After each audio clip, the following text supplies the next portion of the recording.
네, 송민순 전 장관 회고록 논란 주된 쟁점은 지난 2007년 북한의 유엔 인권 결의안 표결 과정에서 기권 결정을 하면서 북한의 사전에 의견을 물었느냐죠. 네, 당시 비서실장이었던 더불어민주당 문재인 전 대표가 기억이 나지 않는다며 불명확한 입장을 보이면서 논란이 더 커지고 있습니다. 네, 국회 취재기자 연결합니다. 이영원 기자. 네, 국회입니다. 예, 문재인 전 대표 당시 상황이 잘 기억나지 않는다는 입장을 밝히면서 정치권 공방이 더 거세졌죠.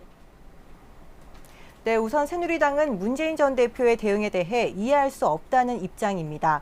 이 중대한 사안이었고 당시 치열한 토론을 통해 이 결정을 했다라는 이 문 전 대표의 애초 설명대로라면 기억을 못한다는 게 말이 되지 않는다는 건데요. 문재인 대북결제 사건 진상규명위원회는 회의를 열고 지난 2007년 기권 결정 당시 이 북한의 사전 의견을 구했는지를 명확히 밝히면 이번 논란은 간단히 해결된다며 문 전 대표를 압박했습니다.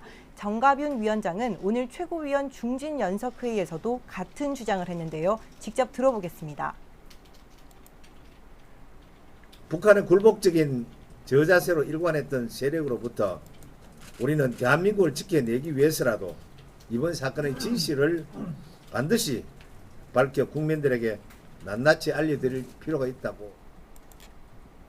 더불어민주당은 새누리당이 권력형 비리인 최순실 게이트를 덮으려고 회고록 논란을 키워가고 있다고 지적했습니다. 추미애 대표는 오늘 최고위 회의에서 새누리당이 사실관계도 모르면서 이 정치 공세를 하는데 무슨 규명이 필요하냐고 반문했습니다. 또 권력형 비리를 감추려는 치졸한 정치 공세에 단호히 맞서겠다고 밝혔는데요. 추 대표의 발언입니다.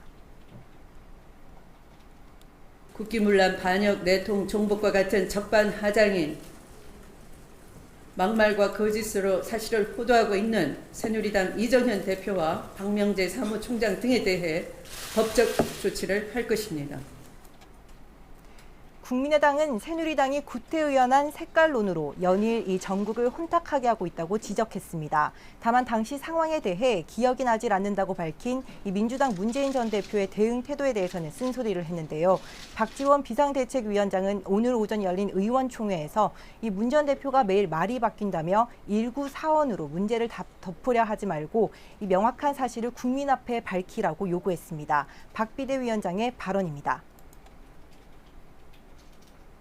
문재인 대표의 대통령 후보를 꿈꾸는 사람으로서 위기관리 능력과 리더십 문제에 대해서 강한 의구심을 가지면서 한편 오늘 국회 정보위원회는 국정원에 대한 국정감사를 진행 중입니다. 회고록 논란이 쟁점 중 하나로 떠오른 가운데 이 새누리당은 지난 2007년 당시 김만보 국정원장이 참석했던 안보 관련 장관회의 상황이나 이 북한과 의견 교환 형태 등에 대한 정보가 이 국정원에 보관돼 있을 가능성이 크다고 주장하고 있습니다. 하지만 김 전 원장의 증인 출석에 대한 여야 합의가 이루어지지 않아 이를 규명하기는 쉽지 않을 것으로 보입니다. 지금까지 국회에서 YTN 이영원입니다.